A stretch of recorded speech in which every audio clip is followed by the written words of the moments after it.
এই যে দেখুন কত বড় ইলিশটা, ঠিক আছে, বেশ চওড়া আছে। আজকে আমি ভাপা করব না, আলু কুমড়ো দিয়ে গোলমরিচ বাটা দিয়ে পাতলা ঝোল করব কালো জিরে ফোড়ন দিয়ে। এখন আমি মাছটা কেটে নিচ্ছি, আঁশ ছাড়ানো হয়ে গেছে।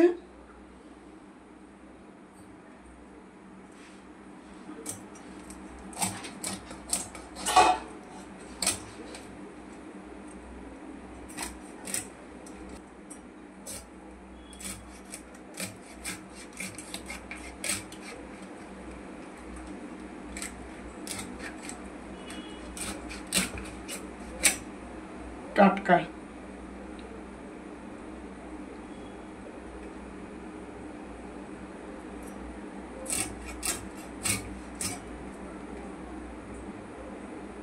মাছটাকে আমি কলকাতা করব।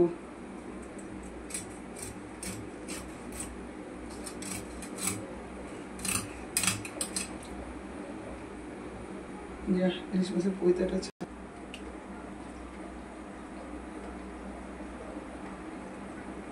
বাটি দিয়ে থালা দিতে হয়, মাছটা সাজিয়ে রাখতে হয় থালা। ইলিশ মাছটায় ডিম হয়ে গেছে, একটু হালকা ডিম হয়েছে।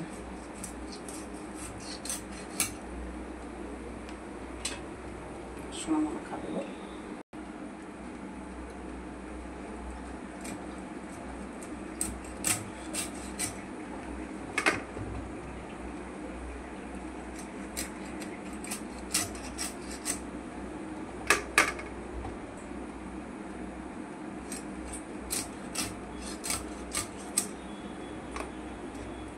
এই দেখুন মাছটা কত সুন্দর পিস করেছি। কি করবো, মাছটা তো অনেক দাম, তার জন্য একটু কলকাতা করেছি।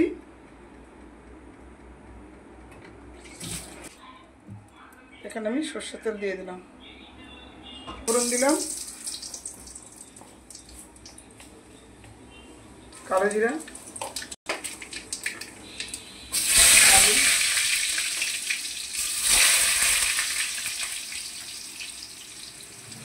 আলু দিয়ে দিলাম,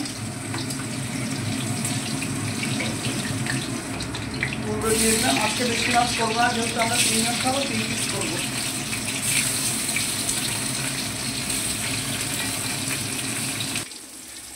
লবণ দিয়ে দিলাম, শুধু একটু সামান্য জিরের গুঁড়ো,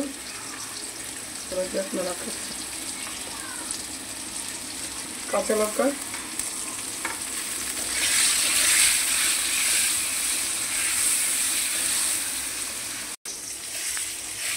এখানে একটু জল দিয়ে দিলাম মশলাটা কষানোর জন্য।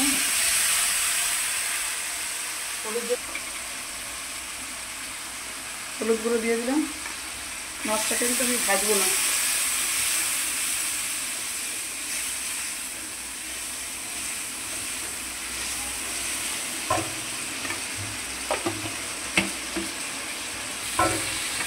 মশলাটা কষানো হয়ে গেছে, আমি জল দিয়ে দিলাম।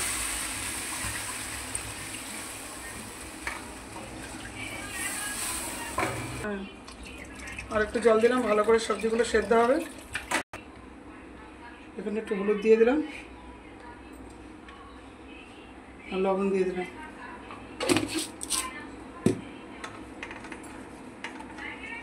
মাছটাকে আমি কাঁচা দিয়ে দেবো।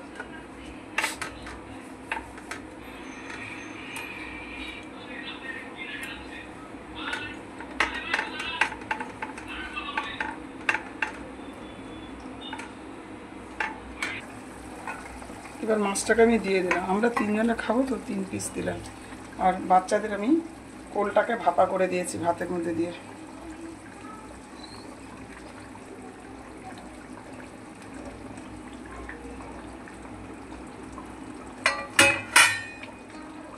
আর একটু হবে, 5 মিনিট হবে।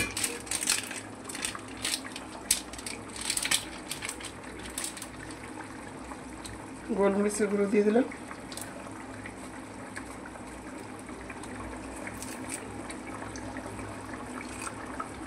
আর দিয়ে দিলাম ধনে পাতা।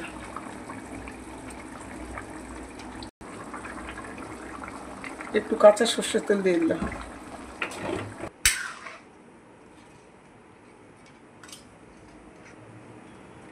মাছটাকে আমি যেভাবে করেছি আপনারা সেভাবে করবেন, একদম সহজ পদ্ধতি রান্না।